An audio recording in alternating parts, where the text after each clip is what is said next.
Iran की Israel को धमकी। नमस्कार, मैं आयुष, आप देख रहे हैं न्यूज। इजराइल और हमास की जंग को शुरू हुए कई दिनों से ज्यादा हो गए हैं और अभी भी इसका कोई हल नहीं निकला है। और इसी बीच एक खबर सामने आ रही है जहां ईरान ने इजराइल को धमकी दी है। आइए आपको बताते हैं वो क्या धमकी है। इजराइल हमास की जंग ने विकराल रूप ले लिया है।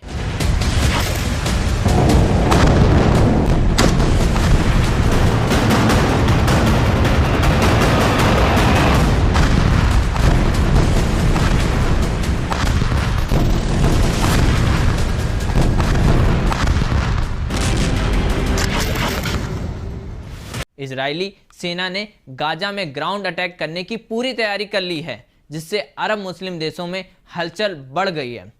मिस्र से लेकर सऊदी अरब तक के गाजा के भविष्य पर चर्चा चल रही है कि अगर इजरायली सेना गाजा पट्टी में घुसती है तो क्या होगा।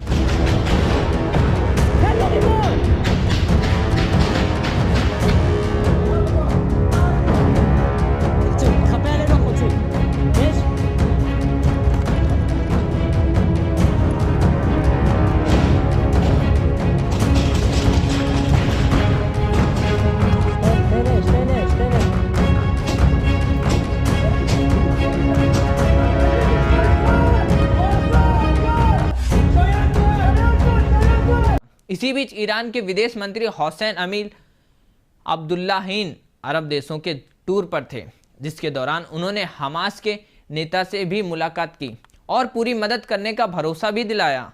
उन्होंने कहा कि अगर ग्राउंड अटैक होता है तो बचाव दल इसे कब्रिस्तान में बदल देंगे।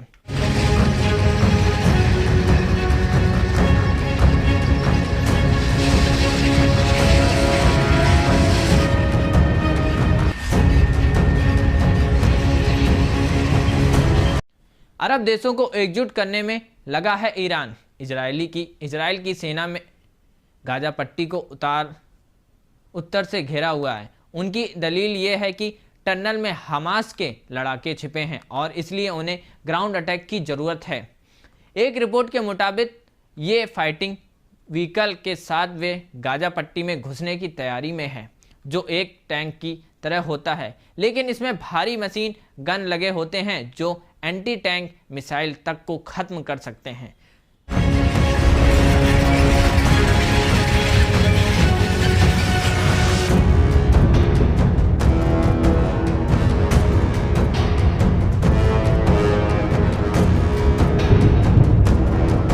जिसे लेकर ईरान के विदेश मंत्री ने सऊदी अरब के क्राउन प्रिंस मोहम्मद बिन सलमान से मुलाकात की, जो लगातार इजराइल को हमास हमले का जिम्मेदार ठहरा रहे हैं। वहीं ईरान ने 57 मुस्लिम देशों की अर्जेंट मीटिंग भी बुलाने की अपील की है ताकि गाजा के भविष्य पर चर्चा हो सके, क्योंकि अरब मुल्कों में इजराइल ने कदम को लेकर बेहद नाराजगी है और वे एकजुट होने की राह पर हैं। जहां एक तरफ अरब देश इजराइल के खिलाफ हैं तो अमेरिकी इसके साथ शुरुआत से ही खड़ा है। अमेरिकी राष्ट्रपति जो बाइडेन इजरायली सेना के संभावित ग्राउंड अटैक का समर्थन किया। उन्होंने कहा कि गाजा पर कब्जा करना इजराइल की भूल होगी, लेकिन हमास का खात्मा जरूरी है, क्योंकि इजराइल में उनके कुछ नागरिकों की मौत हो गई है। इन सब के बीच अमेरिकी विदेश मंत्री एंटनी ब्लिंकन की अरब मुल्कों के दौरे पर थे। वो सऊदी अरब भी गए, जो पिछले कुछ महीनों से इजराइल के साथ शांति समझौते पर राजी था।